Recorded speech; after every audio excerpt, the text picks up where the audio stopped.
जिस परिवार को कथा करानी थी उन पे इतना संसाधन पैसा नहीं था कि लाखों रुपए वाले कथावाचक बुला लें, क्योंकि कई कथावाचक हैं जो 50 लाख रुपए लेते हैं। कोई किसी की हैसियत है कि धीरेन्द्र शास्त्री को बुला ले अपने घर कथा के लिए?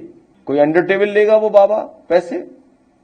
आप पता करवा लीजिए, अंडर टेबल नहीं लेते हैं वो धीरेन्द्र शास्त्री। क्या कथा वाचने की पता नहीं कितनी कीमत होगी उनकी, फ्री थोड़े नहीं। कथा वाचन व्यक्ति धर्म के प्रचार प्रसार के लिए, सनातन के उत्थान के लिए करता है, कथा व्यवसाय नहीं होता है। जिस प्रकार से उत्तर प्रदेश के पूर्व मुख्यमंत्री अखिलेश यादव जी ने बागेश्वर धाम सरकार के ऊपर आरोप लगाए हैं कि वो 50 लाख रुपया लेते हैं, इससे कम नहीं लेते हैं। क्या अखिलेश यादव जी देखने गए थे? इस प्रकार से संतों का अपमान करने का उन्होंने ठेका ले रखा है। एक समय और भी उन्होंने कहा था कि मठाधीश और माफिया में अंतर नहीं होता है। इतने फ्रस्ट्रेट हो गए हैं अखिलेश यादव जी, लगातार सनातन पे टिप्पणी, संस्कृति पे टिप्पणी, हिंदू पे टिप्पणी, हिंदुत्व पे टिप्पणी और लगातार संतों का अपमान करना ही इन्होंने अपना ध्येय और उद्देश्य बना रखा है और कुछ नहीं। तो उनके विचार को पुरजोर विरोध करते हैं और निंदा करते हैं और अखिलेश यादव को माफी मांगना चाहिए। देखिए, जिस प्रकार से समाजवादी पार्टी के राष्ट्रीय अध्यक्ष श्री अखिलेश जी का जो है बुद्धि बिल्कुल विक्षिप्त हो चुका है। लगातार सनातनियों और सनातन को टारगेट करने का काम रहता है इनका। कभी भगवाधारी को आतंकवादी कहते हैं, कभी साधु संतों को आतंकवादी कहते हैं, कभी भगवे में जंग लग गया है, कभी जो है सनातनियों को टारगेट करने का काम करते हैं, कभी रामचरितमानस को जलाने वाले को जो है प्रमोट करने का काम करते हैं, प्रमोशन देने का काम करते हैं, कभी जो है ठाकुर और दलित बनाम का जो है राजनीति करते हैं और अब जो है यादव बनाम ब्राह्मण का राजनीति करे। इसमें भी विफल होने के कारण अब जो है संतों के ऊपर, उसके दान दक्षिणा के ऊपर सवाल खड़ा करते हैं। जब यह कब्रिस्तान का जो है बाउंड्री वाल करते थे, हजारों एकड़ जमीन, लाखों करोड़ों रुपया का जमीन जो है कब्रिस्तान में आवंटित करने का काम किए, तब इन्हें जो है यह नजर नहीं आता था। अब सनातनियों को, साधु संतों को अगर दान दक्षिणा मिलता है उसमें इनकी आपत्ति है कि वह मोटा रकम लेकर के काम करते हैं। मैं आपसे पूछना चाहता हूं कि आप सांसदी का वेतन क्यों लेते हैं? आपके पास किस चीज का कमी है? आप जो है समाजवादी पार्टी, नवाजवादी पार्टी है जो नफरत फैलाने का काम करते हैं, समाज में विष घोलने का काम करते हैं, समाज में जो गृह युद्ध कराने का काम करते हैं, डिवाइड एवं रूल, अंग्रेजों के पद चिन्हों पे काम करने वाले, मोगलों के पद चिन्हों पे चलने वाले। मैं आपसे निवेदन करता हूं, सनातनियों को, साधु संतों को, प्रवक्ताओं को टारगेट करने का काम मत करिए। आप विकास की बात करिए। आप भारतीय जनता पार्टी से प्रश्न पूछिए।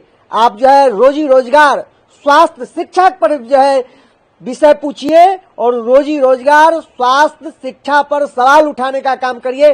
सनातनियों पर आप टारगेट करोगे, साधु संतों को टारगेट करोगे, ऐसे ही आपका धरातल समाप्त हो चुका है। आप डमीडोज हो चुके हैं। आप धरातल तराशने में कहीं आपका जो कुछ अस्तित्व बचा है वह भी समाप्त हो जाएगा। सनातनी कभी इसको बर्दाश्त नहीं करेगा। सनातनियों को टारगेट करने का काम मत करिए। समाजवादी पार्टी के मुखिया अखिलेश यादव का मानसिक संतुलन शायद लग रहा है बिगड़ गया है।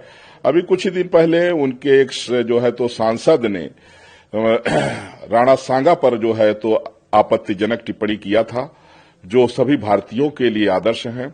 और इसके बाद जो है तो इन्होंने अभी जिस तरह से 2 कथावाचक जिनकी 2 आईडी मिली उनको बुला करके सम्मानित किया, जो महिलाओं के साथ छेड़खानी की जिसकी पुष्टि हुई है।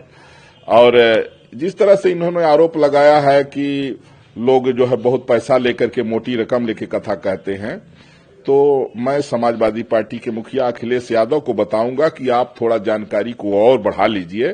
कोई भी कथावाचक जो है पैसा तय नहीं करता है। जो लोग खुशी से दान करते हैं, क्योंकि कोई कथा कह रहा है तो उसका अधिकार है कि जो खुशी से, स्वेच्छा से दान करे उसको ले सकता है। बाकी कोई भी कथावाचक पैसा नहीं तय करता, क्योंकि ग्रंथ कहता है कि जो पैसा तय करके कथा करते हैं ये धर्म के प्रचारक नहीं, धर्म के द्रोही हैं। वो शास्त्र को बेचने वाले जो है ये धर्म का प्रचार नहीं करते हैं, ये धर्म का नाश करने वाले लोग हैं।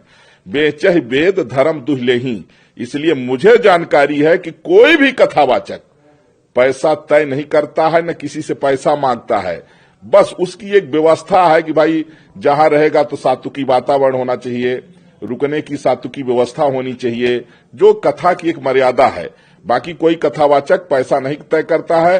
पैसा तय करने वाले वो कथावाचक हो ही नहीं सकते हैं, वो धर्म के प्रचारक नहीं हो सकते, वो धर्म के द्रोही लोग हैं। इसलिए अखिलेश यादव से मैं कह रहा हूं, आपने आरोप लगाया है, आप जिसकी भी कथा कराना चाहिए आप 1 रुपए भी मत दीजिएगा। आप केवल जो है व्यवस्था करिए, मंच बनवाइए, आने जाने की उनकी व्यवस्था करिए। मैं आप जिसको कहिए उनको बुला दूंगा, कोई पैसा नहीं मांगता है। आप कभी कथा आपको कराना नहीं, आपको तो मुजरा कराना है। सैफई में इतने दिन से आप मुजरा करा रहे थे, दुनिया भरे के आप जो है सरकारी जनता के पैसे से आप नाच करवा रहे थे। कभी कथा सुनिए तो, कभी कथा कराइए, कभी कथा कराइए। आपने कथा कराइए और जिस कथावाचक को आप कहिए मैं बुला दूंगा, 1 रुपए भी डिमांड नहीं होगी। झूठा आपको जानकारी नहीं है, झूठा आरोप लगा रहे हैं आप साधु संतों पर, कथावाचकों पर, यह अत्यंत निंदनीय है।